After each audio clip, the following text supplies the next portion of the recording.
Hey, good evening, everybody, and welcome to another Comic Art Live chat. So I hope, well, first off, new camera. I don't know if anybody can tell me if the camera's all right tonight. Let me know. I was kind of tired of the old one. It autofocused all the time at the wrong moments, and so I decided to go ahead and just get something new. And I bought a camera that doesn't have any kind of an autofocus setting on it at all. So crossing fingers that this one will be better than the other one.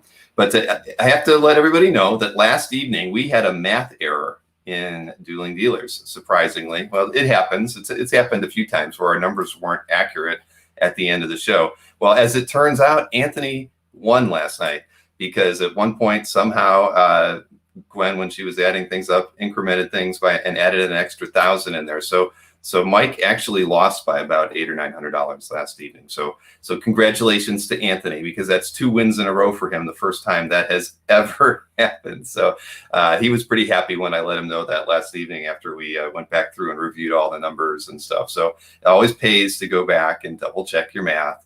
So we're very happy that that worked out. Yeah, deeper colors. I think it's going to work out good, Mikhail. The other one was one of those more expensive, like Sony Brios or whatever, but yeah, it didn't handle the autofocusing thing right with StreamYard, even though I tell it not to autofocus, and then it did a bunch of other weird stuff. So this thing is, I read, it's the best one if you don't want to have any hassle, because it doesn't have any focusing going on whatsoever.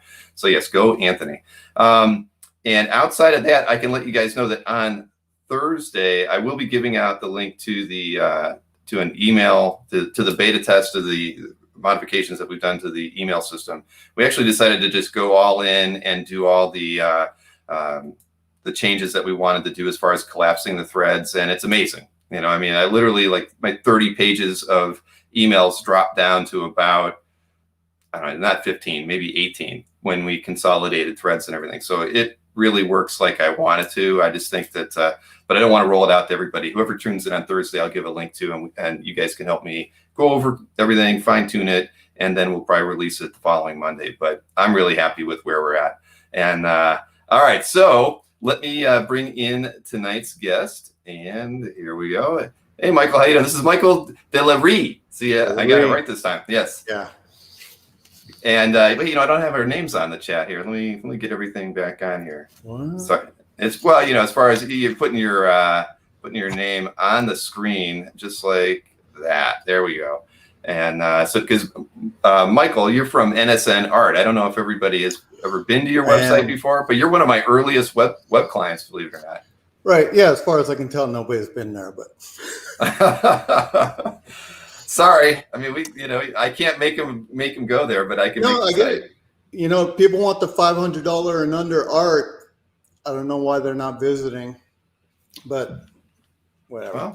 Well, we might change that this evening. NSNart.com. I did link to your CAF Gallery and to NSN Art in the YouTube description about an hour ago. So anybody who's watching the show should definitely check out Mike's site while we're chatting, and also check out his CAF Gallery as well. So anyway, so Michael, I mean, besides the fact that you've been a client, I mean, it turns out I had forgotten that like you had told me that we actually met back in probably 2005 or so in San Diego. So that must have been right around the time I did your website then, right? I mean, is that true? Either that or just because I was a fan of CAF in general and just wanted to introduce myself and say hi. Obviously not a name in the hobby, so just another face walking by and say, "Hey, Bill, what's up?" Hey, it's well, I can honestly, I am the worst person with faces and names, unfortunately. Every time I go to a show, I feel like I have to relearn half the people I met the year before or a few years before. So that's how it goes. And so there you go. Hart is in the audience, and he says NSN Art site rocks. There you go. Of course, yeah. And I'm not wearing any eyeshadow tonight. I think it's just the glare off these glasses. I think I'm going to have to. That's the next thing I got to change is the glasses, because the glare is kind of funky on them. But anyway, Mike, you know how we start these things off. You've seen a few of these shows before. It's always the origin story, how you got started, in comics and collecting original art. So why don't you take us back to the beginnings of your journey here? So when I was a kid, I've got 3 older brothers, and somehow I ended up with 3 comic books, and I got them out of here today. Captain America 231, a John Carter number 10, and Avengers 181. That was the entirety of my comic book collection until I was probably 19, when I actually got my own job and got some money and could start buying. But I've always been a fan of art in general. You know, I remember seeing like a Dolly book when I was a kid and obviously being blown away with that. And that's it. So, you know, I know I'll never own a Dolly, but when I found out, you know, there's comic art, I first started seeing it in on eBay, of course, early 96, 97, just when they just had comics, you know, and then people were listing comic art in there, dealers were listing art, and then that's when I ended up getting my first page. You know, I'm a big Preacher fan, and I got my first page at the time. Like Preacher number 3 was like a near mint copy, you know, pre-CGC was like $130 book. I mean, it was like a $30 or $40 book, and I ended up getting this page for I think like $130. And then after that, I was just like, I can't spend money on comics anymore when I could buy this page for $130. And that's it. And then I've just been chasing comic art ever since.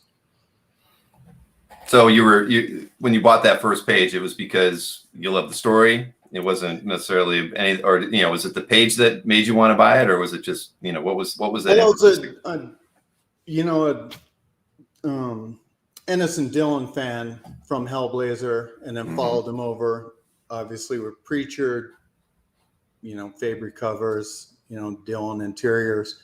And then, like I said, a Preacher 3 raw near mint was a $30 book. And this original page was like $130. And it just made sense to me. And I'm like, I can never spend $100 on a comic book again if I can get an original page for this much money. And that's just been my philosophy ever since. I don't, you know, I'll buy books to read them, but I just can't justify a large comic book purchase. It just doesn't make sense to me. No, I don't blame you. And very, when we go through my collection tonight, this is all on a budget, you know, very thin budget.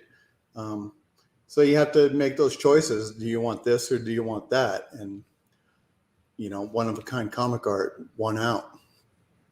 Well, that's good. And you've amassed on a strict budget. You've got a rather large collection. I think well over 1,000 pages on CAF. So that's pretty decent for somebody who's you know, got himself in a restraint as far as what he can buy. Right. I mean, it's my only. Well, I won't say it's my only vice, but I have very limited vices. This is the only one I spend money on. You know, I don't spend it. I don't drink or anything because that's just a waste of money. I'd rather buy art. Well, yeah, I like your way of thinking.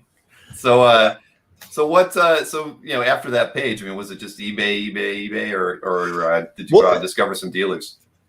Well, at that time, there was a lot of Preacher pages. There was literally one a week. You know, I think it was probably Albert. He would just list one page a week for like $79.95, and then if I could afford one, I would get one. You know, otherwise I would just have to pass. It was just at that time, like I said, on eBay, I think a lot of dealers were using it because it was just an easy way to move merchandise, and they were, just picking up on eBay until. Yeah, I did eventually contact Albert, or at that time it was Wildstorm. I contacted Wildstorm because he was getting on the Preacher pages until he sold them to Albert. Right. Yeah, Marcus mentioned in the chat, he said that Albert had not bought out Dune Beer yet. Okay. Yeah, so, honestly, I don't know who sold me the Preacher 3 page. I just know I got it off eBay. It was a Mm-hmm. Sunday night about 9 o'clock, and I sniped it and got it for like 130. Well, there you would I make remember that. you would make a few people in the chat proud that you sniped it, because that's the technique of all the savvy art buyers on That's the way eBay. to go. Yeah. Exactly. Say, hey, before we go too much further, do you have the actual chat and the comment stuff showing up on the right hand side of your screen? In the window, it should be right to the right of us. There's a private chat tab and a comments tab. Right. So make sure you're on the comments tab, so that I have we that. kind of. I also have the YouTube chat, which is Okay, so you can see it. Yeah. Yeah, but you can't comment in our studio. If you ever wanted to comment on something, you have to do it through YouTube directly.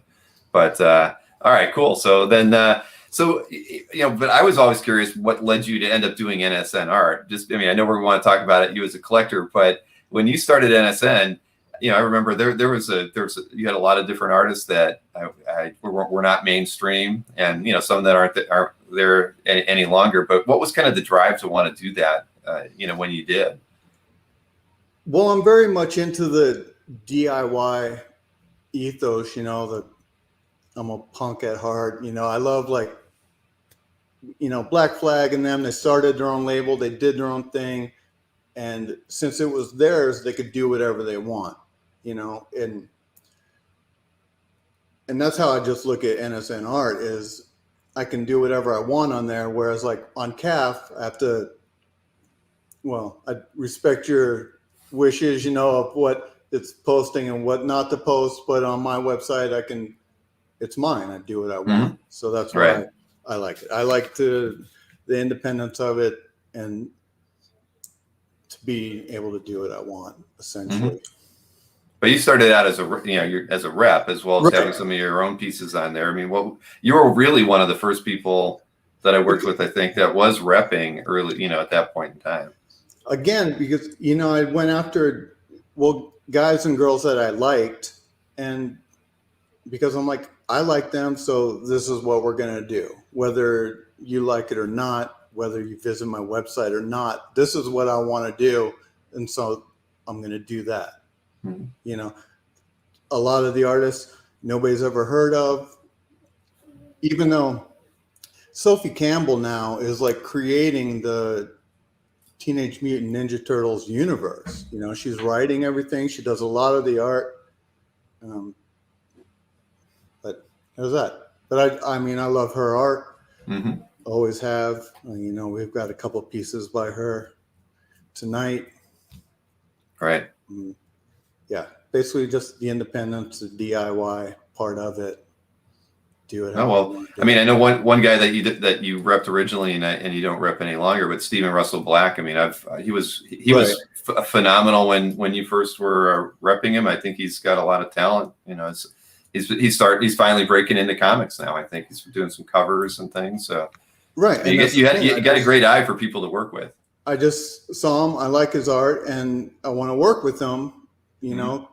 Whether other people have heard of them or not. You go to my CAF and there's going to be, half a dozen names of people in there that probably I'm the only one that has a representative piece by them on CAF. Just right, but I know that's cool though, right? I feel the same way. I put a lot of the stuff I pick up at those sci-fi fantasy shows. They're on my wall or they're in my CAF, and a lot of times I'll go check and see after I add it, how many pieces are up here by this artist? And maybe one other than mine, but a lot of times not many more than that. Well, and then when you're on the budget, you have to think of alternative ways than just getting it at the auction house compete. I can't go head to head with a lot of these guys, mm-hmm. Or wallet to wallet, however you want to put it. So I need to just be craftier and find the people that I like in different avenues. And Chris mentions that this was the first interview to mention Black Flag, so you scored tonight with Chris. That is true. That is very true. Well, there's a couple of pieces in my CAF that mention them, so they should check it out. I'm also a huge Henry Rollins fan, if anybody hasn't figured that out by now. I always had a feeling. I never asked, but I did always assume you were a Rollins fan. Well, I think Gary Martin might still be here, but you know, Henry did a spoken word album, and I listened to it, and then I just imagined it as a 27-page graphic novel, like one of the tracks, and I commissioned Gary to draw it for me, not because it's going to make me money, because I wanted it. I wanted to do it my way, and that's it. It was the only way. And I'm right now working on another 10 pages for Gary from a different track to hopefully get those done sometime soon. I just have to, I'm no artist, so it's pretty hard for me to do the layouts and stuff because I don't know what I'm doing. But I did all the layouts for Gary, and the pages, I think they came out great. And if you like Henry, you should go check out CAF. All right. Yeah, your audio and video is breaking up a little bit. Not sure why. Maybe your Wi-Fi. All right. Yeah. We'll see. I think as I'm talking, using my hands, and I'm hitting my desk and just making it. You know, if you're actually streaming the YouTube at the same time, that might be taking up a little bit of your bandwidth. You never know. Okay, I'll close that. That's fine. I always tell people turn Netflix off when we're streaming. Yeah, nothing else is on. All right. Well, we'll see. You never can tell. But why don't we look at some of the artworks that you gave me, because you did actually give me a few more than I normally ask for, which I thought that was. Yeah. 20 is fine. 20 is a good place to start. So let's see. At 20, from 1,000, 1,500 pieces, whatever I have, it was a tough choice. I could do 20 more pretty easily. No, I know how it goes. I know that when I ask people that, that's usually the first thing I get is like, how am I going to narrow my everything in my collection down to 16 artworks? It's not easy, and but I always kind of look at it as that's like a good number to get through when we're doing a chat, because a couple times I think I did more like 30 pieces, and the chats went on for 2.5 hours or something. So I've tried to focus them a little bit more. But I know how. I mean, I would hate to do it. I would hate to have to pick out what those 16 pieces would be. I was thinking of maybe, because I could have just did all splashes, or all just painted, or splash pages, something like that. Was my initial thought. I was just gonna. You're breaking up. You're getting kind of worse actually on the fuzziness actually. I hate to say it. But yeah, your audio is kind of breaking up too. So it's getting harder to hear you. All right. Are we doing fine now, or is it still cutting in now? You know what I would say? Why don't you log off and log back in, and let's see if that fixes it. Maybe even a reboot might fix it. Who knows? But I can song and dance for a few minutes while we're doing this. Just log off. See at the bottom it says leave studio. Well, right. Maybe we try that one first, like leave the studio and then re-click come back into it, and then we'll see what works. So, all right. You know how these things happen sometimes. It happened last night, right? We lost Mr. Berkey when he kicked his Ethernet cable out. So what are you going to do? If I stand up, give you some scale, right? I can walk back to the art back here. See? There you go. All right. Let's see. He might just pop back in. Let's see if it fixed. There. Let's see. We're still good. It might be a little better, but it's still a little pixelated. I hate to say it. Maybe go ahead and do a reboot. How about that? Let's give it a try. I'm still here. I can show off some art in my room or something while we're doing this. Okay.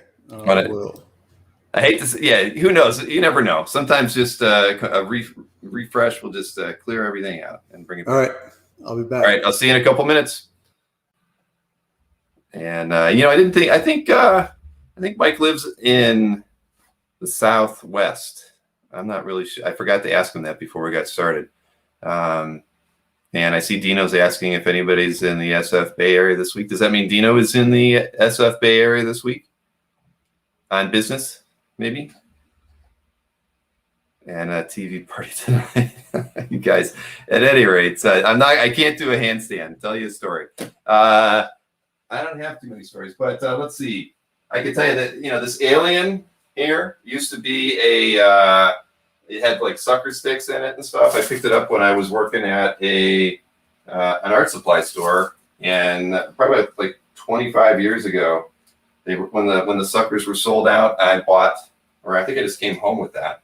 And a lot of this stuff that I have on here, I used to be a manager of a Goodwill. If you can believe that. Before I became an internet mogul, I was a manager at a Goodwill in Ohio for, I don't even know, probably like 3 years. So I picked up a lot of goofy things in my time, and that's where like half of the stuff that you see behind you, at least on the shelves, came from. It was just odd things that would come into the Goodwill, and nobody wanted them, and so I would pick them up. The Billigan hat is back there. Yes, exactly. I did some rearranging in my office today, and Maureen hates it. I put the scanner behind me, and she doesn't like it. I told her nobody could see it because it's always behind me, but she doesn't want it in the screen. Before or after I was living in the van, it was before. Actually, I was a manager of a Goodwill before I lived in a van for a whole winter in Maine, which was a big mistake as well. I do have I haven't filed the Kirby Thoroway yet, but it is in the top of my pile. So, yes, the shelves look very neat. I tried cleaning things up today, and I got that Marvel light. So here, actually, Mike is back in here. All right, looks like 100 times better right now. Okay. The only thing I've got open is StreamYard, and that's it. And the chat. Very, very good. See, I knew I could song and dance for a few minutes. So, all right. You're a better showman than I am. Oh man, I'm terrible, but it's all right. Let's see. My son was watching and wants to build. I do have a very cool office. Thank you, Michael. You let your son know that I do appreciate that. Hearing that, I try. I try. All right. Well, I wanted to look at some art before everything went wrong. So why don't we? And I don't have them in any order. I know that I don't think you had any order other than you wanted, that first piece, your first purchase. So let me just pull up one here at random. And that's the first one. Sorry. Nope. Yep. Here we go. This is the one I wanted to see. Okay. So obviously this is a homage. And I was lucky enough to get Herb Trimpe to do this for me. This is actually the first preacher commission that I got. And I just emailed him, asked him if he would do it.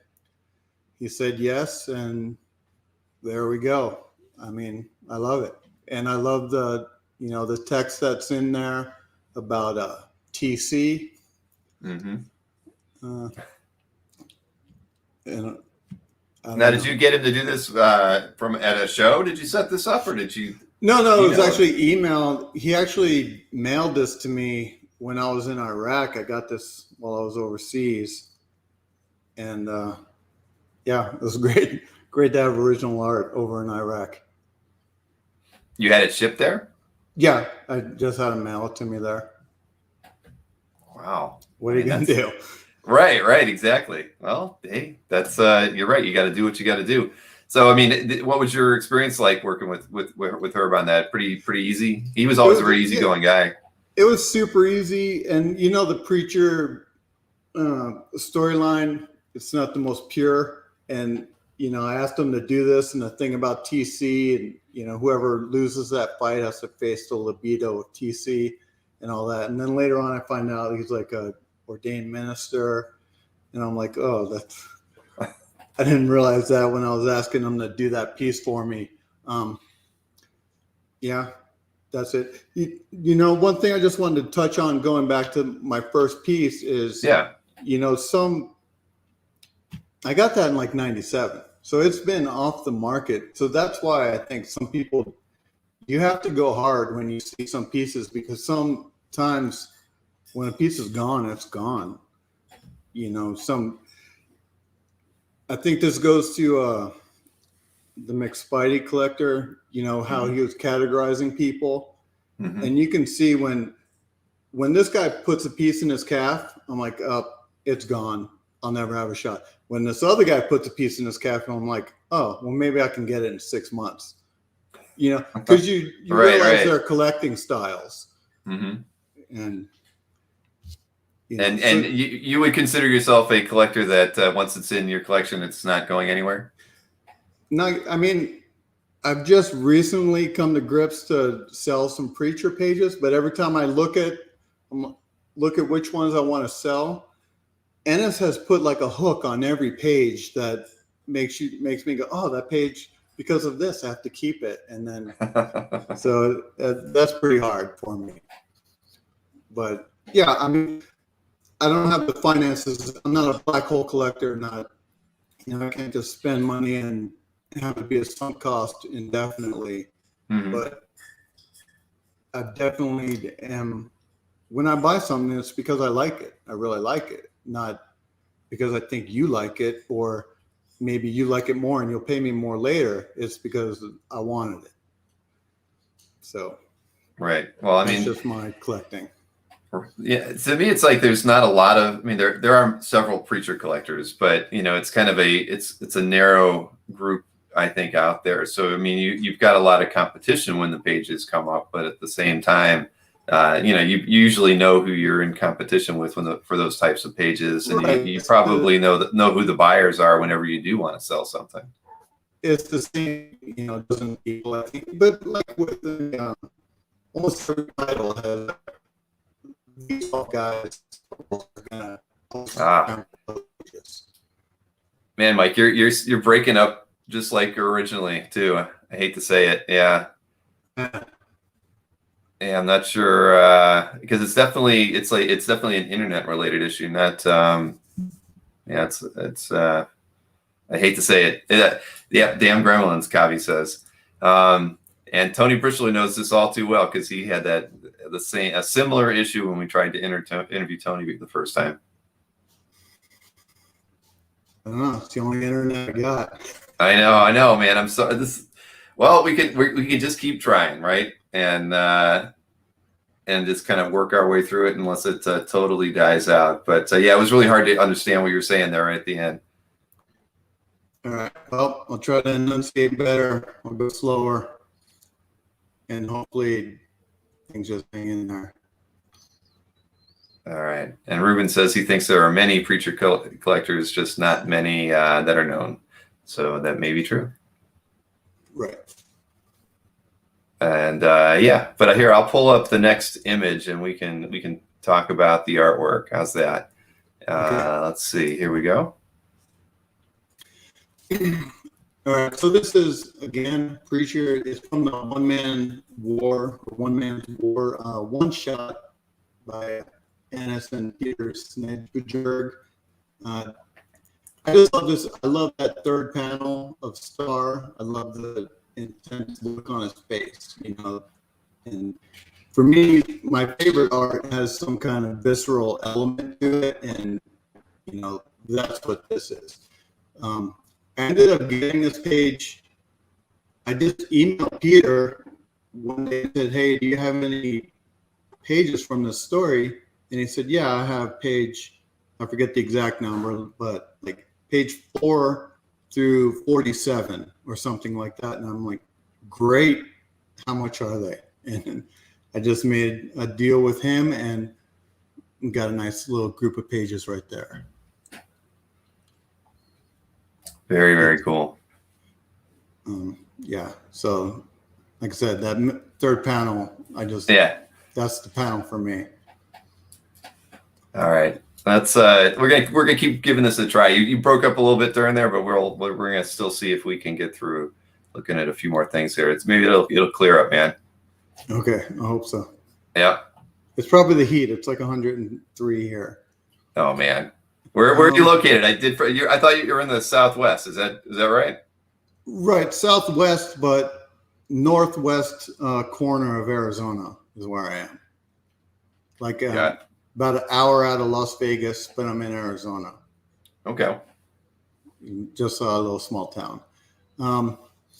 This piece, again, it's an artist I found I don't know where I saw him on Instagram or DeviantArt back when that was a thing.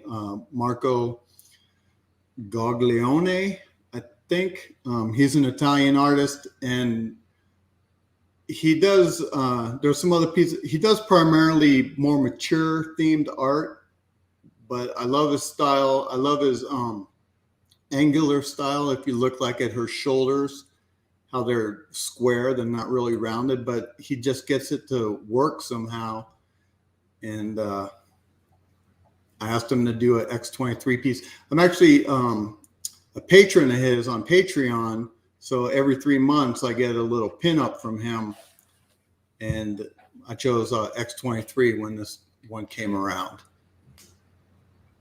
Oh, very nice. Yeah, there's I've actually never supported anyone on Patreon, and I hate to say that because I like whenever I go to shows, I love spreading money around, but I should probably explore Patreon a little bit because I know a lot of the artists that are there do give out really nice rewards. Well, and that's it. I can only do it if I get art. I love.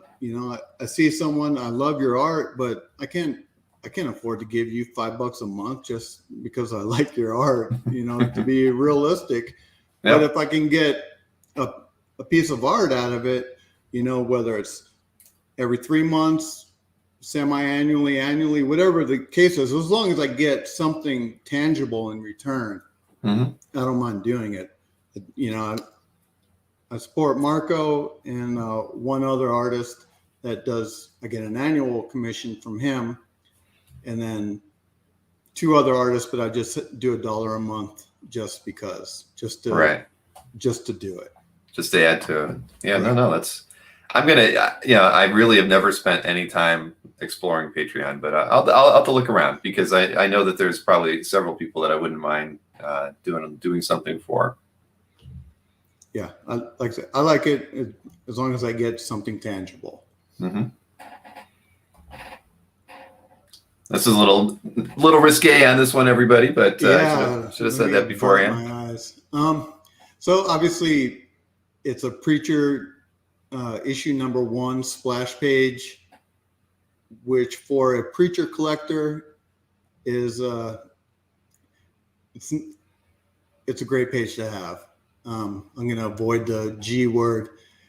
I will say, I've been lucky to get 2 pages from issue 1.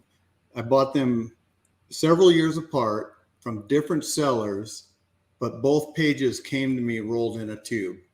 I don't know how that happened, but it's just a weird coincidence that both pages from issue 1 came from rolled up in a tube.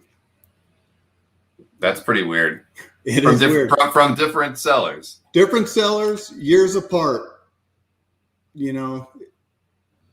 It was just weird. I got this was the first page I got in a tube, and then years later, I was lucky to get another page, again, rolled up in a tube. But, for obvious reasons, I love this page. There's another splash in there that there was a collector, I think, in San Francisco. He had several Preacher pages, several Sandman pages on his own website, but I've never seen him since. I'm sure Felix knows who he is and where he is, but I have no clue. He just had a little, his own little website. He didn't have an email address on it, though, because I would have emailed him and asked him about the pages, but they just disappeared. But he had the other splash from issue 1. Okay. The one where Jesse gets hit with the Genesis. Man. So that's I can honestly say I've never had a piece of art sent to me rolled up in a tube. Right. Not yet. Well, I've had 2 from the same issue. It's just the weirdest thing. We figure out of 1,000 things you've had shipped to you, at least, the only 2 would be those 2. Right. From the same issue. Just crazy. Not fair at all. Let's see. Yeah, here's another one. So this is one of the few superhero pages that I have in my collection. Greg Land and Jay Leiston. I love Jay's inks. They're just awesome.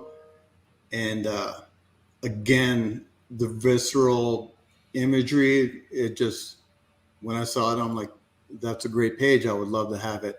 You know, I'm glad that that little panel is on the bottom. Otherwise, it'd be a full page splash, probably be well out of my price range. So it's very splashy, in my opinion. Mm-hmm. You know, and yeah, Jay, his name doesn't get brought up enough when we talk about inkers. He's just one of the best. No, I agree. I love Jay's inking a lot, and no, this is a good page. As Kavi says, it's badass. And well, I wouldn't say that on this channel, but I'll let him say it. That's right. Well, I said it now too, since.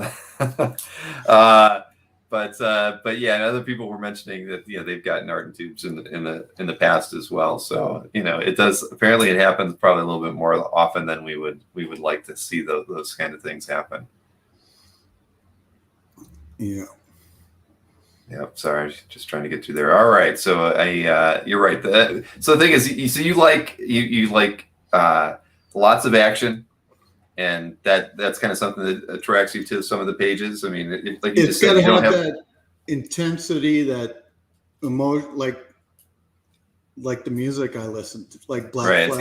It's got to be a visceral. Right. You got to feel it. Yeah, I got right. it. I got it. You have to look at it, and I mean, there's a time for other stuff, but for the most part, I love that intense part of it.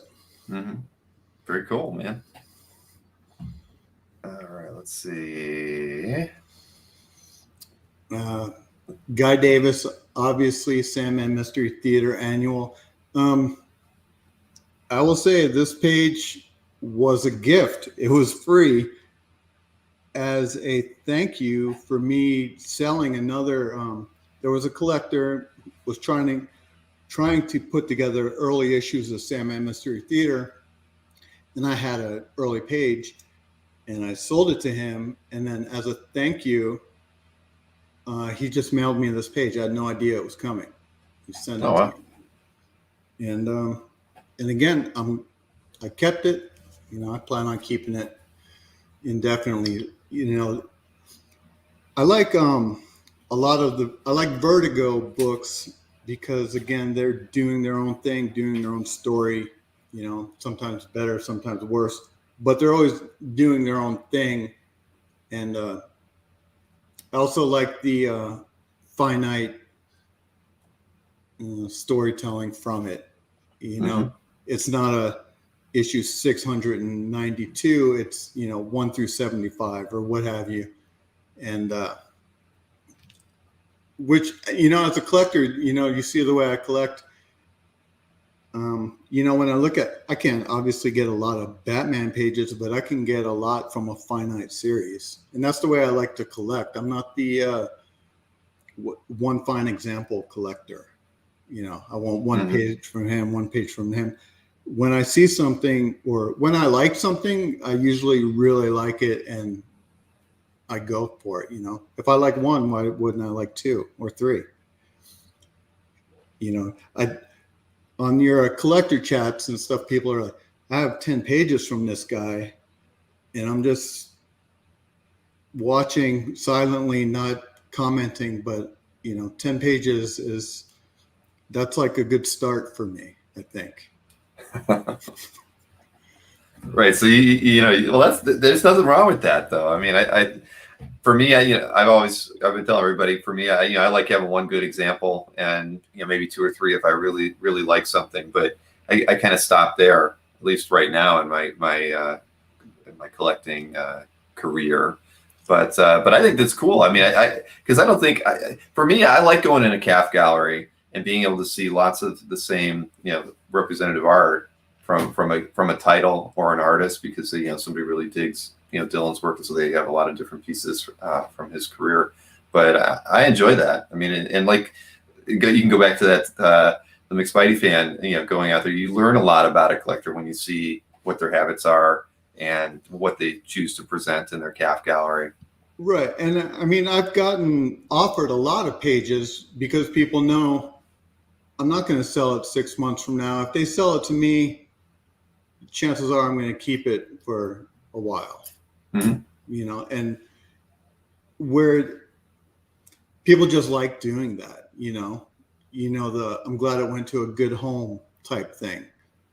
Whereas you don't want to sell something to someone and then you see it on for sale, within 30 days. And it's just like, oh, you really loved that piece, didn't you? And I get it. I think because ever since eBay came around, I've seen more engines explode and more grandmas die than ever in the history of the world. And that's always the thing, Yeah, I love it, but my engine just froze and my grandma died on the same week. It's unbelievable. I had to sell it. Yeah. Whatever. No, I know. I know what you mean. I mean, there's some collectors whose eye just wavers, right? I mean, they get what they wanted and they see something else that they want. See that shiny thing. Right, exactly. I mean, it's tough. I mean, we were talking about, art collecting as an addiction on Sunday as well. And I think that kind of plays into the mindset of some collectors. They never hit that satisfaction, and they never feel it. It's like they get it and then they're ready to get the next one. Right. You like the purchase, and then luckily in our hobby, we can resell if that's how you like to collect. You can resell and recoup some or all of your money or more and get that next purchase high or whatever it is that you're after. Right. And I don't fault, because again, everybody's got their own style. I mean, their own pursuit. Some people have more wants than others. Right. It's just the nature of the hobby, really. But that, but that's the part I kind of like about it. We talked about it in a few different conversations in the past, where everybody has their own approach to collecting original art, and I think that's what makes it fun. I mean, it's so very different because it's story driven. It's your taste in original art that drives your collection. There's so many different ways you can look at it that I don't fault anybody for whatever their style of collecting. No, I mean, you look at my collection and you're like, I can't believe you bought that, and I'm looking at other collections. I can't believe you bought, but it's your money. If you earned it, you buy whatever you want, and collect however you want. That's how I look at it. Some pieces I wouldn't buy or give a second glance to, and I'm sure people see my stuff and they have the same opinion, but right. That's the collecting, Oh yeah, no, I know, and it's well, we could talk about that. We're not here to talk about that part. Right. Let's talk more about artworks. We're not here to philosophize. But it's but it's good though. I mean, I like that, but we're only talking about it because of the way you focus in on your collecting, which is very, which is just really unique. So let's look at some more artwork here. Yes, please. So I picked, okay, it's a preacher page. I tried not to have too many preacher pages. But the reason I picked this one, it's from the Santa Killers miniseries, obviously by Carlos Ezquerra, or this is Steve Pugh, actually. But anyway, I picked this page to highlight because if you look at the inscription at the very bottom, he wrote last page, 6:45 a.m. and the date, which I just thought was a cool addition to the page. You're not going to see it in the book, but okay, this is the last page that he drew. And I just thought that was cool. Wow. Right, exactly. This, everybody talks about the things written in the margins and whatnot. Right. The notes and all that. Yeah, but I can say I've never seen that done before. Yeah, and this definitely isn't my best Santa Killers page, but it's pretty cool, I think, with that little inscription. Yeah, no, exactly. That's very cool. Yeah, very, very, very cool.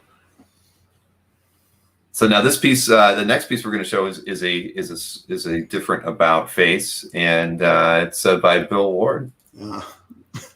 Well, so I only had the 3 comics as a kid, but I was able to periodically get a cracked magazine, and with Bill Ward art in it.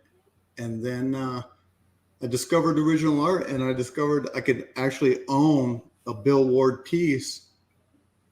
And Alex Chun, the guy that wrote the book on Ward, had some pieces available, and I emailed him and was lucky enough to get this. And, you know, this is one of the large Conte pieces. I don't know how big it is exactly. It's probably, you know, 24 by 18 or something. It's a pretty big piece, and it's just great, you know, great figures on it. It's definitely a Ward piece when you look at it. No, his work is completely unmistakable. Yeah. And that's the other, I love artists that I can look at a thumbnail on CAF and go, oh, I know who that is, or I know who that is. You know, to me, those are the artists that I like. They have a style that is just instantly recognizable. Guy Davis, or I think Hart says Guy Davis. Probably correct me on that. But him, now I'm blanking on the name of one of my favorite guys. But anyway, I can't think of it.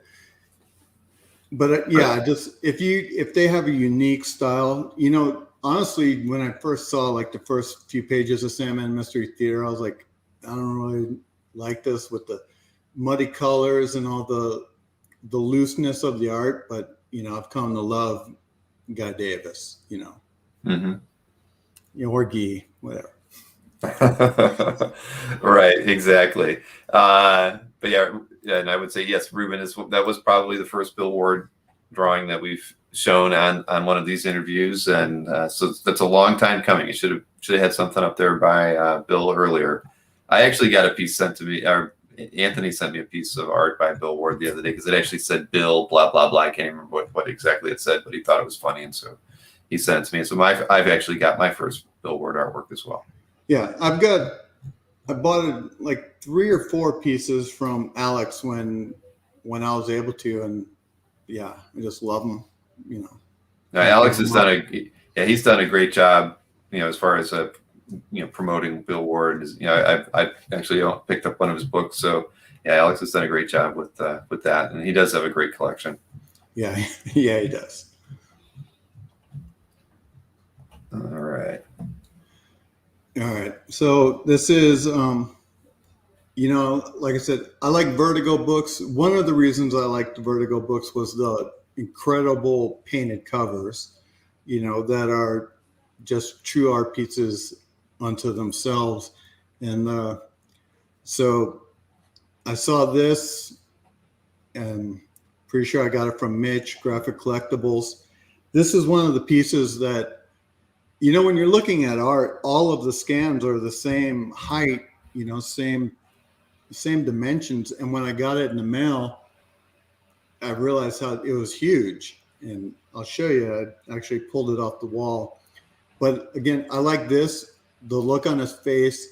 You know, I could never afford like a Phil Hale, who is like my dream artist.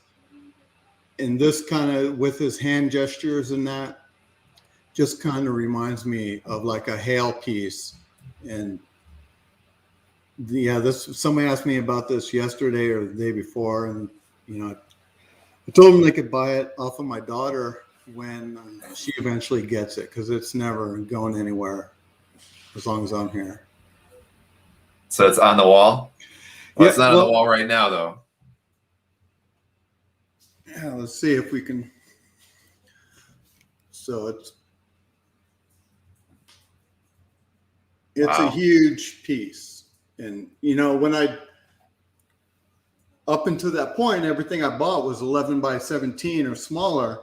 And then I got this in the mail, and I was like, oh my God, I can't believe how big that is. It's awesome.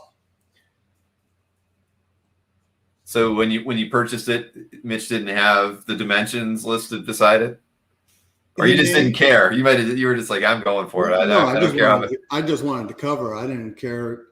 The cover and the price were my only concerns. You know, if it was 11 by 17, I would be just as happy. But luckily, you know, it was bigger, and yeah, just ecstatic to get it. Again, I think any purchase, something like that, again, like I said, where I can't go head to head with, you know, Deeper Pockets. Mm-hmm. And I'm just glad that those Deeper Pockets are nostalgic for that stuff that I care nothing about. You know, go spend your $20,000 a page on whatever, because I could care less. I'm just glad you didn't like this painting for, I don't know what it was when I got it, $1,500 or $2,500. Mm-hmm. Like $2,500 is nothing to those collectors. You know, Right, they can right. just swallow this. It's still a up. lot of money, but still, I know what you're saying. You don't have to tell me it's a lot of. I know it's a lot of money. I get it. Yeah, and I'm just glad that those guys don't, for the most part, aren't really after this stuff. You know, you get somebody like a Dinesh. If he liked Vertigo as much as he liked Valiant, I'd be sunk. You know, I'd never get anything. That's probably true. And you know, I've known several Vertigo, collectors who focus on Vertigo artwork over the years. But you know, by and large, you know, you're right. You're playing in an area that doesn't have the same. You know, most of us want superheroes in tights or something similar to that. I guess, I mean, because it's a newer brand that doesn't have that nostalgia pull. Mm-hmm. And then the other thing is, you know, nobody's buying Vertigo comics and giving them to their 7-year-old kid on a road trip to keep them entertained. You know, they're not. So there's that part too. Yeah, well, I've never thought of it like that, but you're absolutely right. Right. So the nostalgia isn't really built in like it is with the other stuff. Quite true. All right, well, let's look at a few more pieces here. But that was absolutely beautiful. I could see the feel. You know, other people mentioned Phil Hill as a kind of a reference there. You're right. I mean, Phil Hill is definitely out of my price range too. But that thing's just wonderful. I mean, I'm you get to stare at it every single day. Yeah, it's so lucky. It's in the living room, and I'm like, oh, I can't believe I got it. I mean, to me, those are lucky purchases that nobody else had picked it up prior to me getting there. Because I mean, it's gorgeous. Well, congratulations on that one. Well, all of them, but that one in particular. This is it's just it's a one-shot short story, Mephisto and the Empty Box, and I love the story. It's a fantastic story. And then this page, how he, in a nutshell, if you haven't read the book, is these newlyweds go to a magic show, and the wife steps into a box, and the magician makes her disappear, and then the magician gets killed, and this guy spends the rest of his life trying to get his wife back out of the box. And you can see the time progression on the bottom 3 panels there, how he's just trying everything to get her. You know, he's got the thick, lush hair in that 4th panel there, and then gets a little thinner, and the calendar changes, and then gets a little thinner more, and the calendar changes again. He's just trying year after year to try to get his wife back out of there. And it's an awesome story. And let me put out, if anybody has a page from this book, I would love to purchase one more. Is this the only one you have? I have 3, I think. See, never. Yeah, you're always ready for another one on the stories that you really appreciate. I could use just one more page, just one more, and then after that one, maybe one more. Yeah. So, I mean, I have a folder in my CAF that says, I've got 1 page, I would like another, and there's like 9 stories in there. If you have a page from any of those 9, I would like to get just 1 more page from any of those stories. And then just 1 more until I have the whole story. So I assume you do use the CAF want list features and stuff. So you get keywords alert. But all right, good. I mean, I knew you did. We were talking about that kind of stuff before the show. But yeah, that's at least you're doing that. That at least will let you know if somebody adds it to their collection or they added it. Yeah, I've got the search words set up, all that. all the hooks out, reels out. Hopefully I've got those pages in that folder. So hopefully if somebody gets on the CAF and they have a page and they're like, does anybody else have any of these? They can find my CAF and go, oh, this guy wants to buy one. Okay. And hopefully they'll reach out. That's the plan, Hasn't worked yet, but I'm hoping. Well, when did you pick up the last of the 3 pages? It was a while ago. I think Scott Eder had a couple of them. And I got them off of him. I got page 1, which is awesome. And then that page featuring the box, which it's an awesome story. I'm blanking so much on names as I get older. But it's a great story. Everybody should read it. I have not read it, but I made a note. Yeah, don't buy it. Yeah, it's like a 32-page story, I think. So, well, very cool. And it doesn't surprise me that something like that would be available through Scott. I love, Scott's always been, I've only maybe bought once or twice from Scott, but when he was always set up across from Berkey when I would see him at New York City. And I loved everything. I love the artists that he, whose work he sells. It's just so, it's offbeat, it's unique, it's eclectic. Exactly. I mean, if it's any of those things, Scott has it. And so I've always been a fan of Scott as a dealer, just because he brings artwork that I would never even think of buying to market. Yeah. So that's Matt Kint is the artist on that. And I got a lot of my early stuff from Scott because he had that type of stuff. The non-conventional comic art. Completely agrees, as does Mikhail. I just saw in the chat as well. And so let's see, here's another one. So this is me just throwing in a superhero page just to keep the viewers at bay. But again, I like this, the look on Mr. Fantastic's face, him clenching those flowers, the look on Namor's face, like just giving him that glare.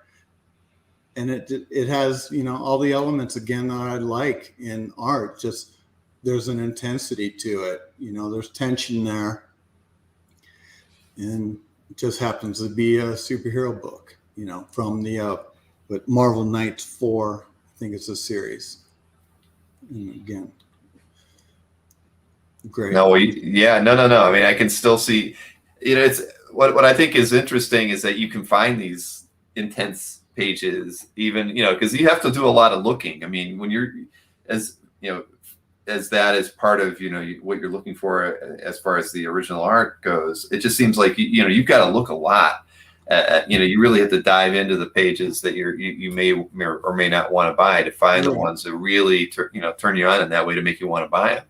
Well, I'm pretty sure. So I got 3 pages from that series as a whole. Mm-hmm. I got them all from Mark Hay, and they were on the site forever.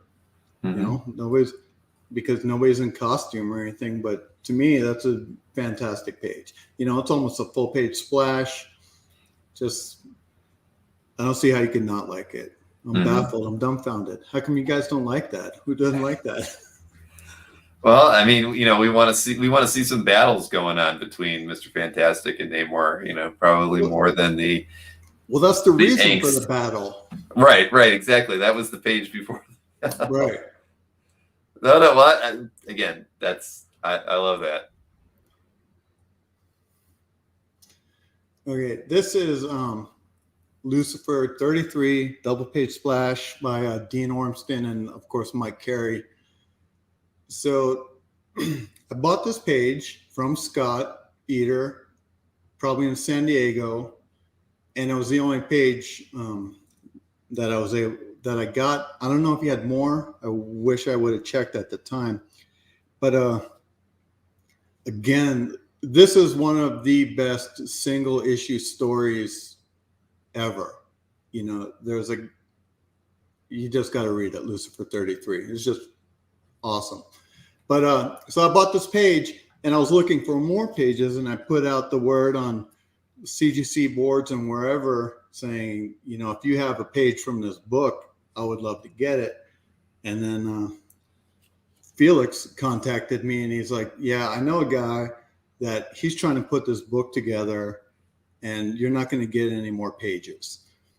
And I was like, okay, well that sucks. So I got in contact with the guy and he wanted obviously to buy this splash. So eventually I caved and I sold it to him at a premium, which I shouldn't have. I regret now, but I sold it to him with the caveat of, if you ever sell any pages, please contact me. So years go by and he eventually contacted me and he said, all right, I'm giving up the search. I'll sell you the pages that I have for a very reasonable amount because nobody likes Vertigo pages.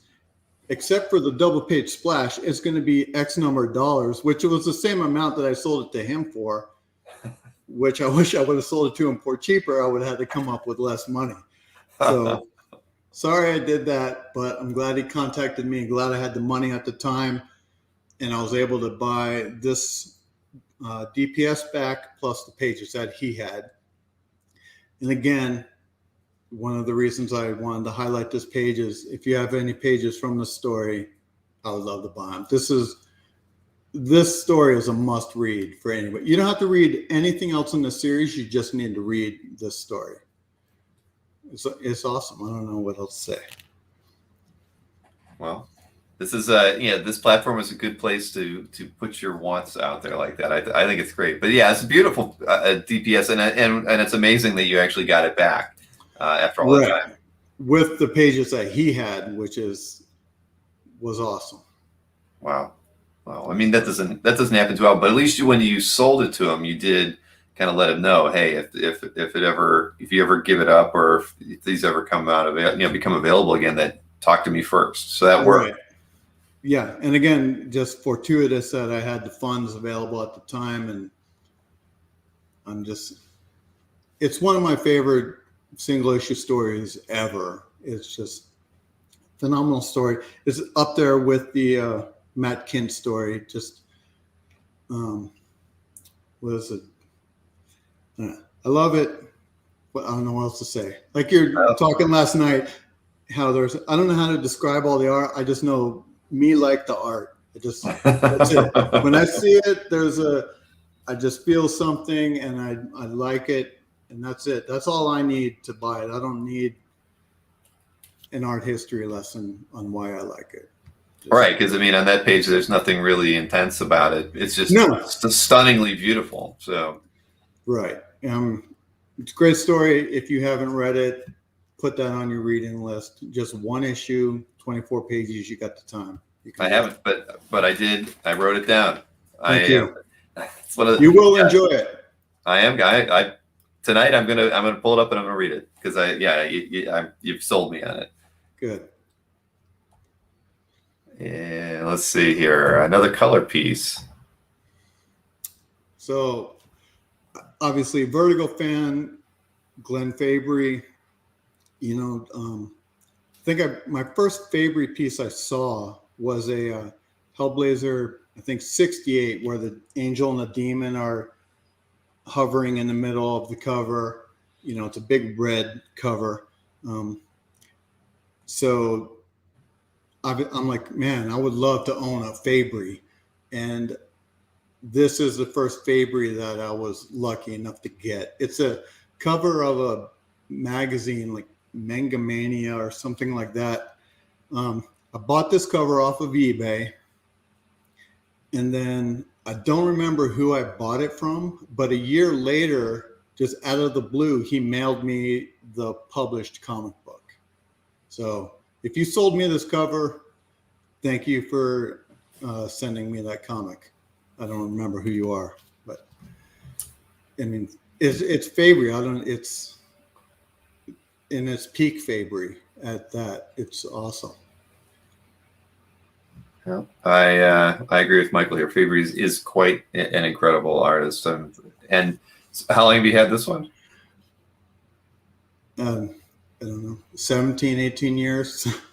Well, the funny, I get, the reason, the funny thing when I was going through your CAF gallery was that I saw, like I think when you started with your CAF gallery in 05. I took some stuff down and put it back. Okay, because there was like this big gap of where you didn't add anything, and then there was this prolific couple of years where you added a lot, and it's just the cycle of people using CAF. I take it you're just kind of people talk about using spreadsheets to track their stuff, and I put it in the comments, but nobody seemed to know. But I use a program called Collectors. I did see you mention that. I'm sorry for not mentioning it. That program is awesome. It's meant for comic books. So if I get a page, I just add that comic to my collection, and it has all of the pertinent information on there: release date, artist, writer, this, that, and that. And then all I do is say it's issue 236 of something. I added 236, and then in the addendum, I just put page 15, and then I can put my image on there, and it's a great program. I'm not affiliated, but it's so easy. It has everything that you would want to track. There's blocks in there I put purchased from so-and-so and purchase date, purchase price, everything. So in here, I got that in June of 1999. Wow. Dang. So you've had a lot of this art for a very long time. Right. And I love it. If you see me posted in my CAF, it's probably going to be there for a little while. Mm-hmm. So have you, out of curiosity, have you used that program since that time, or were you storing this information elsewhere and then you just kind of repopulated it into the I've been using this program I've been using it so long, in fact, that now when they do updates, they'll charge you a nominal price for if you want, 17.6, it's going to be this. But I've been using it that they grandfathered me, and I get free updates, so I don't have to pay for updates on it because I've been using it so long. Well, that's nice. Yeah, that was my first Fabry, and I think since then I've been able to get like 6 more, 2 or 5 more, and Hellblazer covers, which to me, to have something like that is it's just crazy, like that I could actually own this painted piece that you could put it on the wall and it's just gorgeous, and it's the original. And I'm still dumbfounded by that. It's just incredible to me. No, I mean, that's the best part of the hobby, right? I mean, is being able to, that's why we do it, because it's just, I like you, when I first discovered original art, I couldn't believe that we could actually own something from a comic book, and then stuff like, for you, like one of Glenn's pieces is just, and then you can own a painted piece, something that you like you just said, you can put on the wall, you can look at it every day. Right. And yeah, it's cool. Yeah, when I first, I bought my first Preacher page, and then you're on eBay, and there's just everything. And, I went through the phase of buying everything that was cool, and then you quickly realize that I realized my budget doesn't allow for everything that's cool.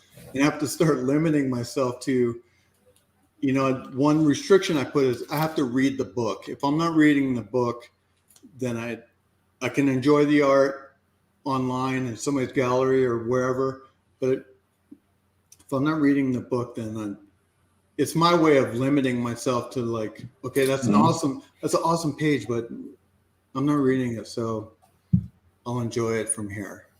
Right. No, well, it's got to have a bit more of an attachment for you if you're gonna spend the money. Definitely.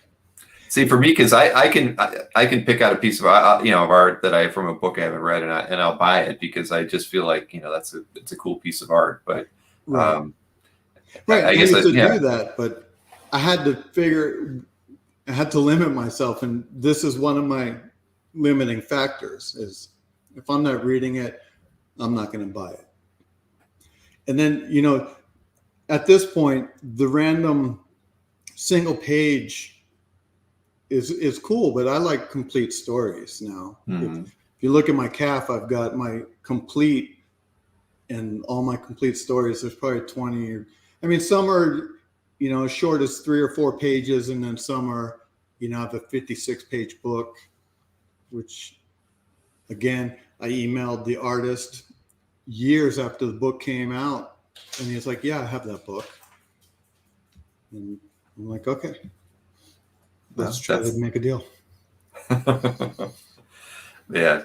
So yeah, a lot of people agree with you, and other people say, if they followed that philosophy, they wouldn't have 90% of the art they have in their collection. So, but then again, it's back to everybody has their own approach. Yeah. Right. All right, let's get here's another one. So this is a Sophie piece, Sophie Campbell. It's from the when they relaunched the House of Mystery.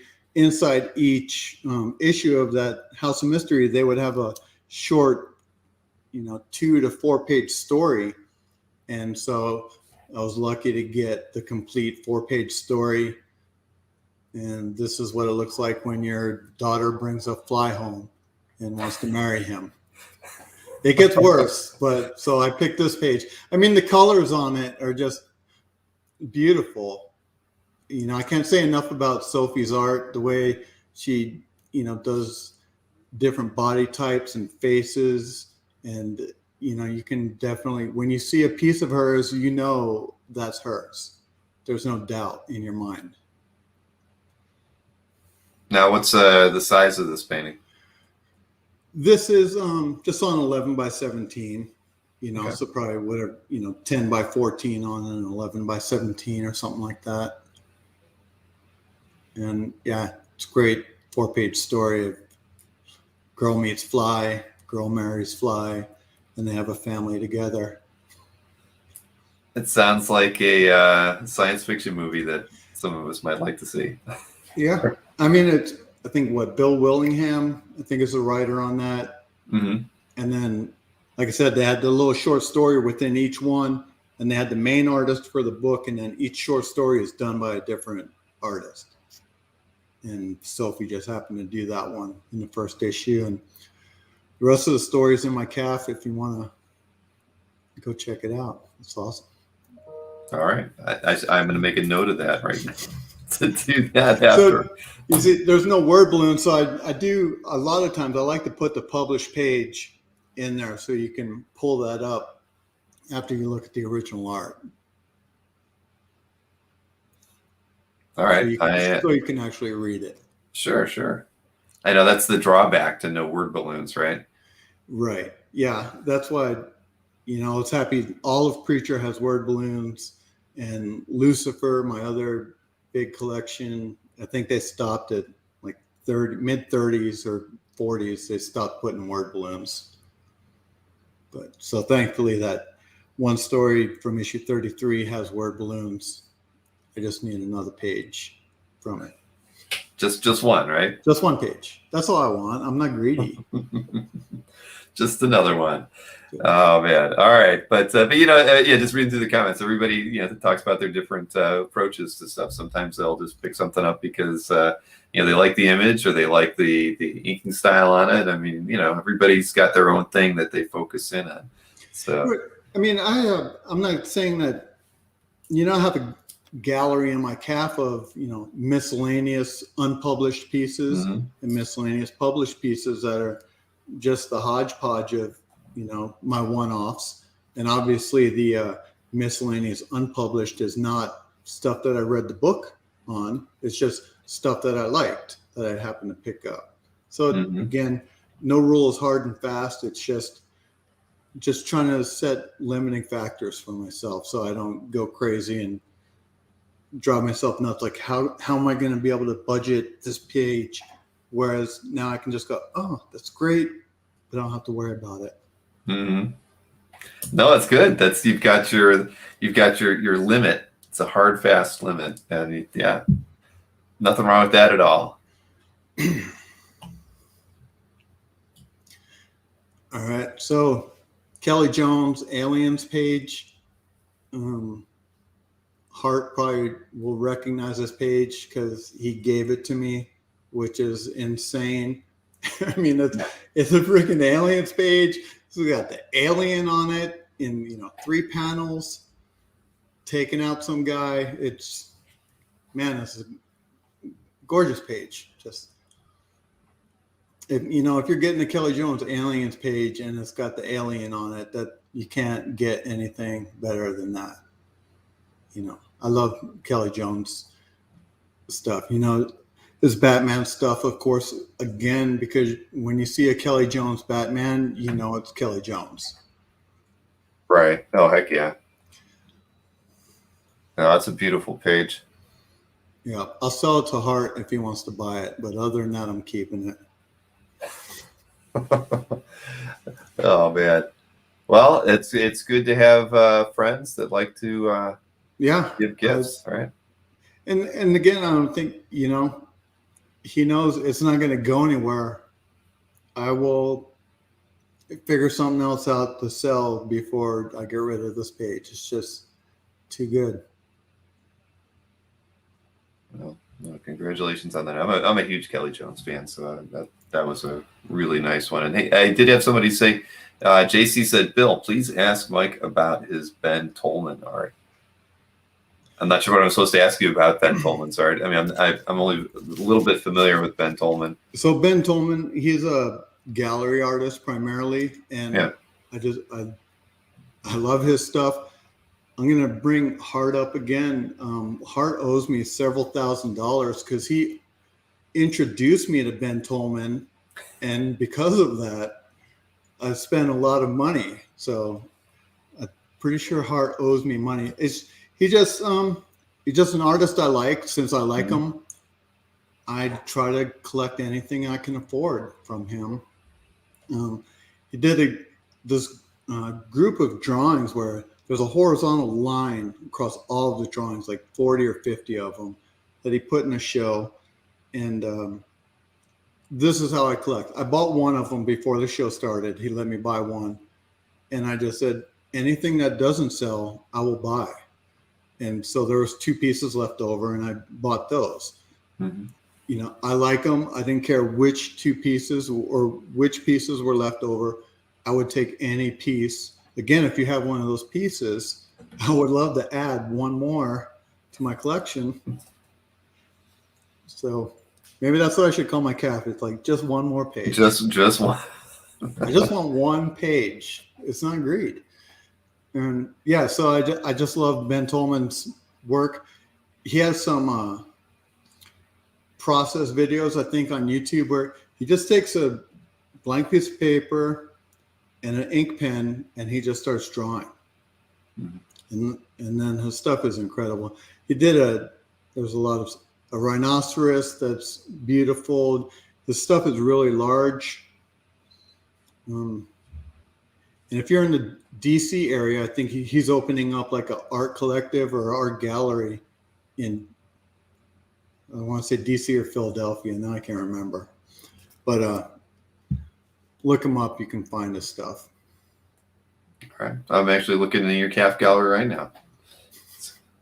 Because I wanted to make sure it was the same person I thought it was. So yeah, very, very cool. Yeah, and he did a Kickstarter recently that I supported. I got the book with a little sketch in it. I got a bunch of sketches from him. Again, I'm like, here, I don't know how much I'm like, here's $150, just whatever you send me, just send me something. Because, that's how I support him. That's how I tell you I like your art. I don't care what you send me $150 worth, whether you do it by the inch, by the pound, whatever. I just want some more of your art. So that's where I got all my sketches from. I just gave him money and he sent me those. Very cool. See, just one more artwork. Just one more. Yeah. Yeah, just one more. Well,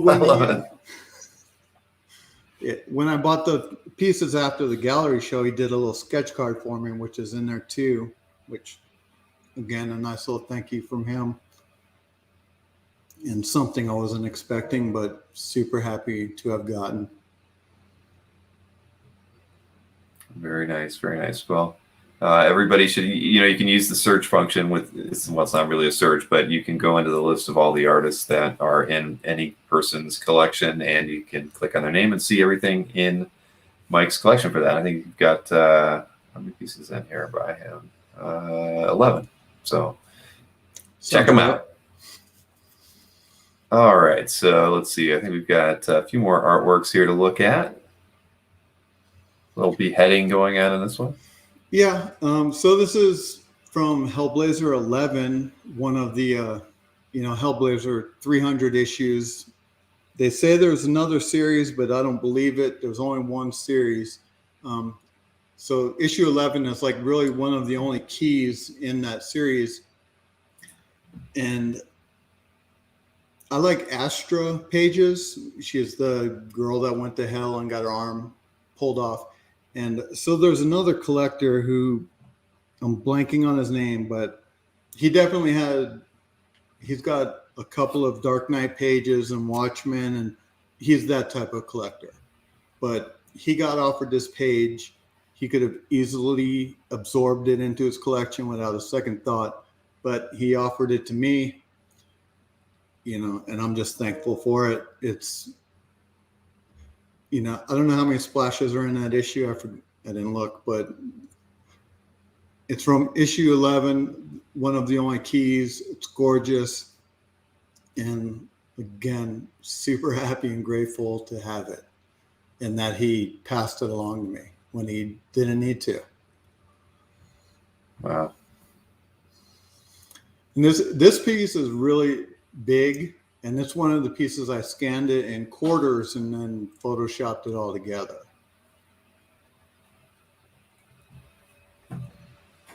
Very cool.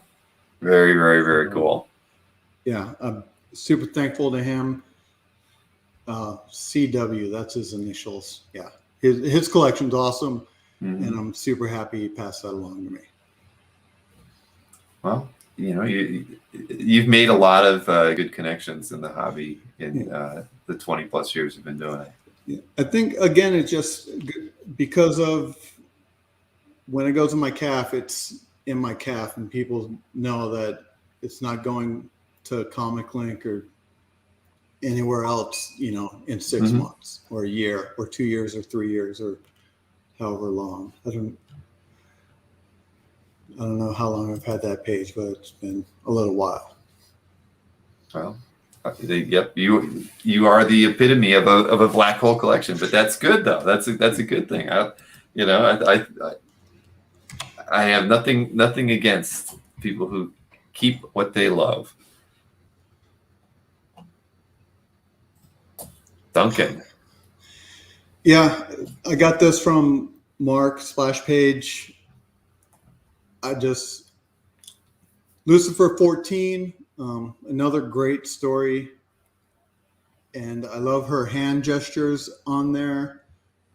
Just the positioning, the lighting on her face, the way she's looking. This is another piece that I'm just can't believe that I have it. This is never going anywhere.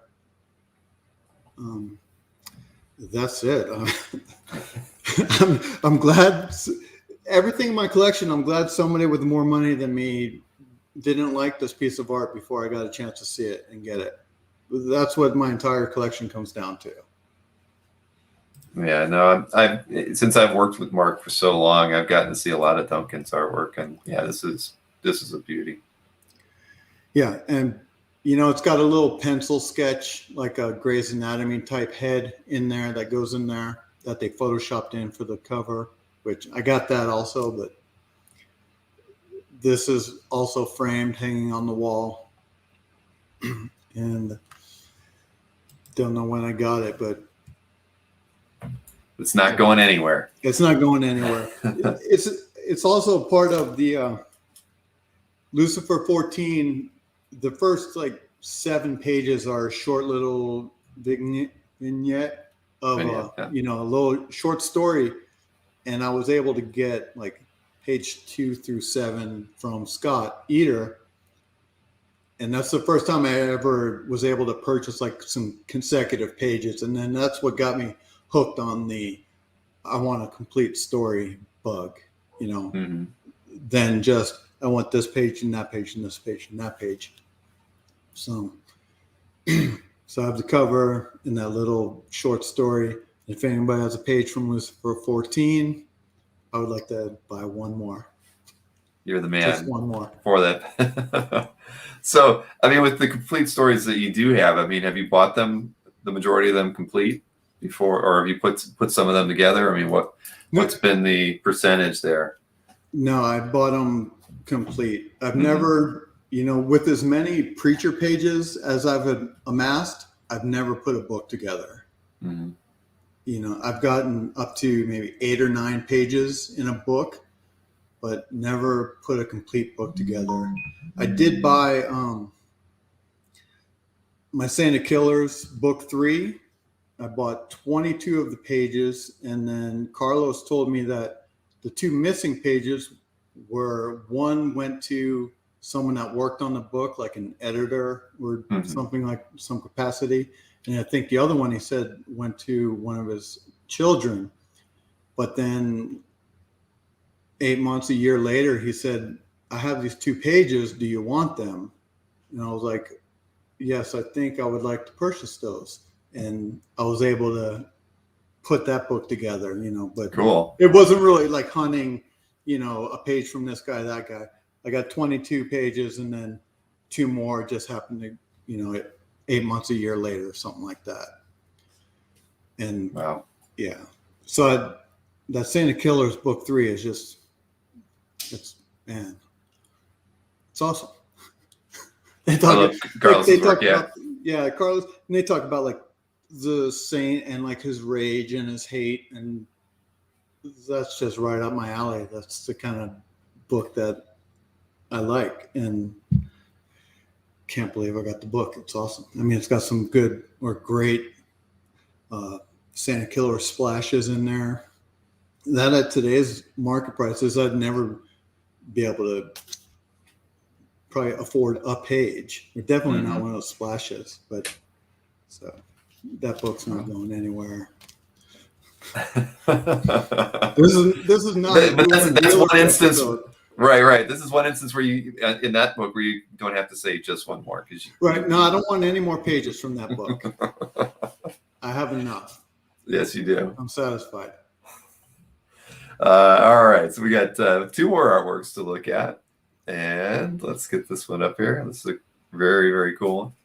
Yeah, another Kelley Jones. I think of all the superheroes, like Batman's really the only one that I like or would collect pages from. And there was one collector that was very enthusiastic about the Kelley Jones Batman pages, or specifically this vampire story. He had like 30 pages, and he got to the point where he wanted to let some go. And I looked at the list. I could only afford one, and I chose this one, and happy that I did. Happy to have it. I mean, look at Batman stretched out. I mean, by now people need to realize that, yeah, this is a page that Mike would probably pick. I think they could see that by now. That Batman image is just fantastic.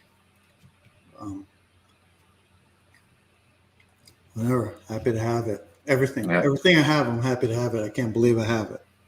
I mean, that takes all your boxes on one piece of paper. It's Kelley, man, it's a beautiful Kelley Jones. I'd like more Kelley Jones. Just one Kelley Jones, Kelley Jones Batman and Risso Batman. Those, I love those. Again, because they're also finite. I can just focus on, okay, it's just short run of books, and that's it. So there's not. I don't like stuff that's not finite. I don't know how else to put it. I don't know what the term is, but where there's always a book coming out, and you're always like, oh, there's this and that.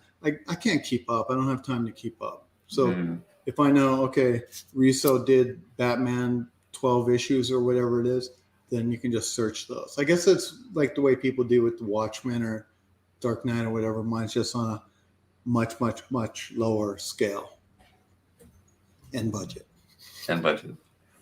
Well, you've had very good timing, and again, it's those relationships and the fact that you've kind of let people know, if this ever comes up or if that ever comes up, or with Carlos, I'm sure you let him know if there was ever a way for him to get those 2 other pages. I mean, you have to be resourceful as a collector sometimes, and and being resourceful, a good player in the hobby, showing that you keep things and don't let them go. I mean, that, like you said, people see that, and that's a reason why people will reach out to you. Well, certainly, man, I'm blanking on his name, but the pie chart guy. Scott Wingo, or do you mean? No. You mean Dino? Dino. Certainly, there's a pie chart with the smaller your budget, the bigger your resourcefulness wedge needs to be. That's right. We need Dino to make that PowerPoint slide for us. There's 100% collector, and then part of that wedge is budget, part is resourcefulness, part is networking. So the smaller the budget wedge, the bigger the other ones have to be. Mm-hmm. Well, you've accomplished that in spades, that's for sure. So even though we said it earlier, Ruben would like you to pronounce your last name for everyone, so it's not me doing it. DeLeRee. DeLeRee. Yeah. There we go. Yeah. Yep. All right. There's no emphasis on the last syllable like that. The JPEG, how the last 2 E's are capitalized. I think the cap locks got stuck. Well, I was worried when I first was typing it out. I'm thinking, I'm going to have a tough time with this name, because I'm expecting there to be some, like you said, there's going to be an emphasis on the last pair of E's or something. So, but I got it right. Went with my Ohioan It worked. guts. All right, so one more artwork to show. Oh, did I send you that? That's the insert for the Lucifer 14. I had a feeling it was, and I forgot I had this one, or I would have shown it after or with the Lucifer piece.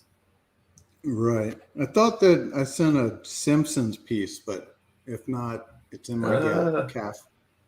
I don't think, if you did, I might have misplaced it. Okay. I can find a Simpsons piece in your CAF though. Which what was the artist? It's DeCarlo in the Preacher Commissions folder. All right.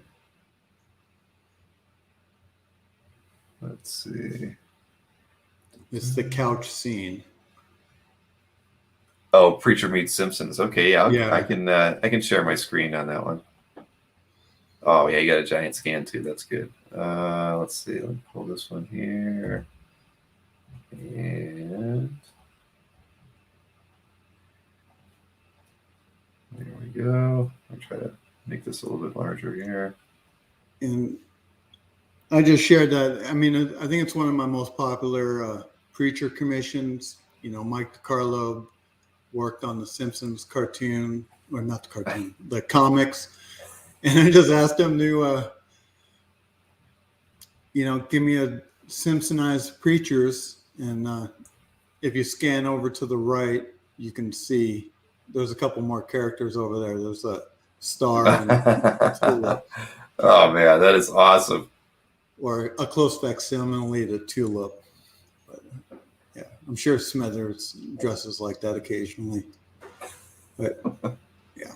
And then of course, I put worst homage ever. Yes. I know that's very fitting for our channel here. Worst homage ever. Did he have fun? I mean, I assume he must have had a good time. Yeah, he liked it. I mean, I think everybody likes the Arseface Maggie. It was one of the best. Right. That's the first thing I saw when I pulled it up. Oh man. Well, yeah. Yes. But, yep, that's it. That's my little collection. I just need another page or so. Yeah, let me take that out of there. But No, that's well, I'm glad we ended on that one. I know you didn't, it wasn't attached to it. I might have missed the email though, but no, that was great. I got one more piece. I haven't put it on CAF yet. Okay. Here, I'm gonna let you go full screen for this. Oh, wow. Let's see, where are we? There you go. Man. Dang. So, after seeing my first Phil Hale cover, on the Vertigo series, 20-something years ago, I've always wanted a Phil Hale, and finally was able to get one.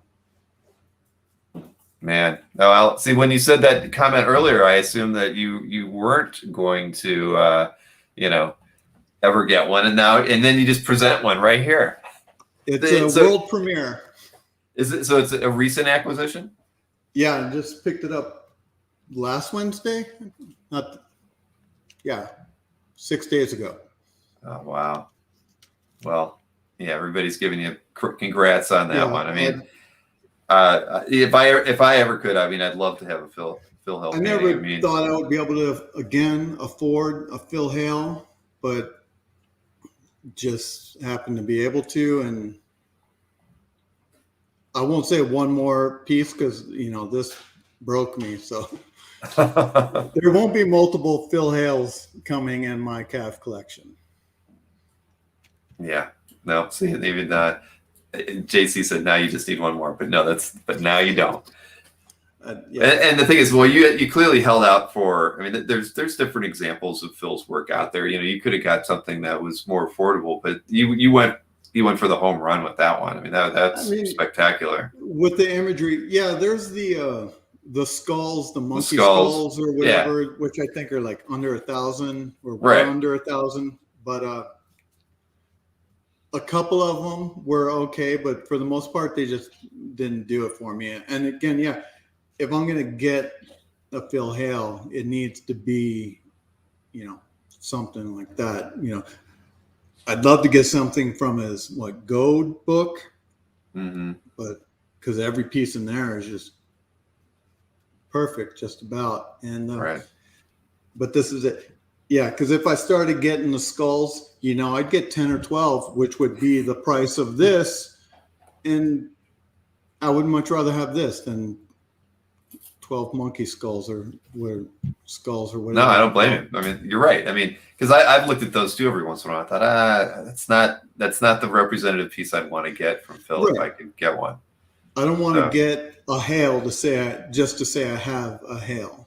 And I think if somebody sees this, because they know I'm the comic art nerd, but if somebody comes over and sees this, whether you like comics or not, you better be impressed or you're leaving. I don't know.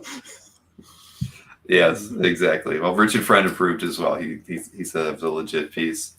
And again, congratulations. So do you got anything else you can show us that's not on your CAF gallery? Because can you top that one? No, top that? No, there's no way. All right. That's the top. I mean, but I love my Lucifer covers just as much, like my Lucifer 14 and 31. Those to me are equally as impressive, and again, you look at my CAF, I've got the $50 piece right next to the $1,000 piece, because to me, they're both incredible and I'm happy to have them. Yeah, no, I don't blame you, man. I mean, you've got an amazing collection. And very unique for CAF, which is great. I think that, I love going into guys' galleries whose work, the artwork that's there just kind of stands out from other collectors just because it's different. And I've always gotten that, that vibe from checking out your CAF gallery.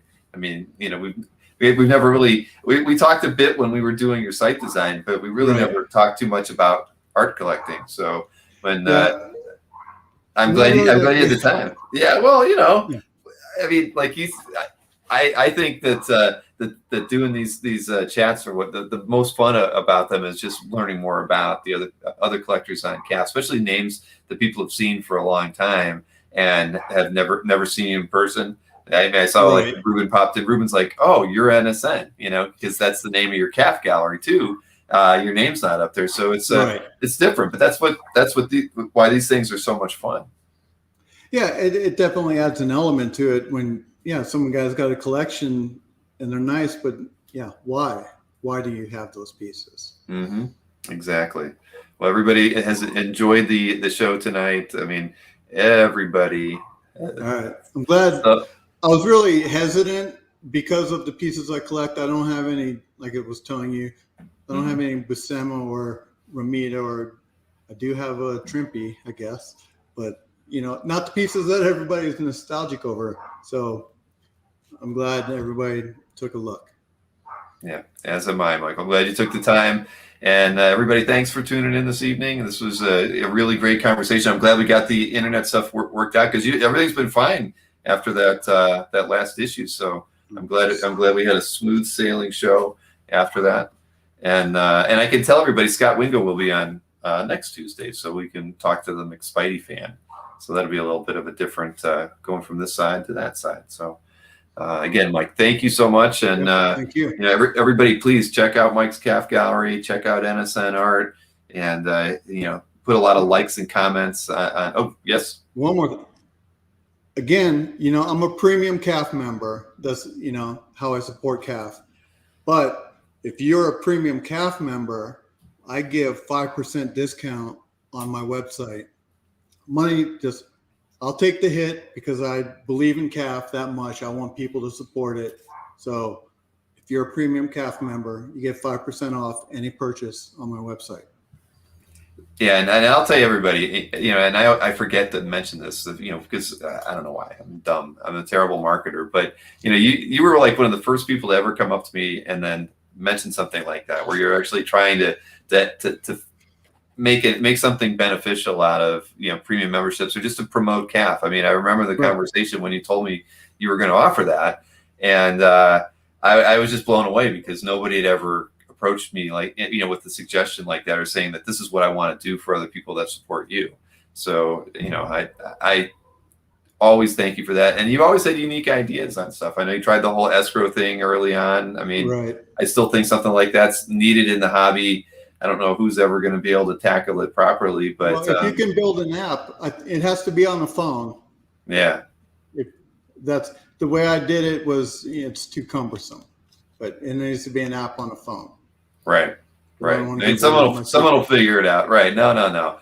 But it's definitely needed in for many different reasons. Whether it's just buying art from collector to collector, or if you're commissioning an artist, those sorts of things. There needs to be a mechanism out there to kind of give everyone confidence, right? And you were, that was like 10 years ago when you kind of came up with that concept. So, again, I still definitely think it's good. I still think it's needed. I just have to figure it out. One way or another, it'll get figured out. But again, Mike, thank you so much for everything, throughout our history together. I appreciate everything that you've done, and I like and the time you spend in the chats too. I mean, it's nice to have you around. There paying attention to what we're doing over here on the channel. Right. So, All right, everybody. Thanks. And I guess I'll see everyone tomorrow that wants to tune into the latest Dueling Dealings. Oh, yeah. What was that? Somebody said, who's screaming behind you? So this is Linnea Strid. She's I don't want to say what country she is from, because I'm not sure, but she's overseas, but she does these paintings with water. I don't know if you can see it. There's a great scan on my CAF. And then, again, I'm a huge Tool fan. So they have a song called Flood. And then this is lyrics from that song that she put on the painting. I mean, go check it out. The lyrics at the bottom here, they're kind of being washed away. So it's all the same thematic thing. She gave me a free little painting there. Wow. But, yeah. Linnea Strid, check her out. And it's in your CAF. And it's in my CAF. All right. Well, you're probably right. Well, I expect to see that Phil Hale make it to CAF at some point. I just got to get a good picture. Yeah. All right, everybody. Again, thanks, and we'll see you again soon. Have a good night.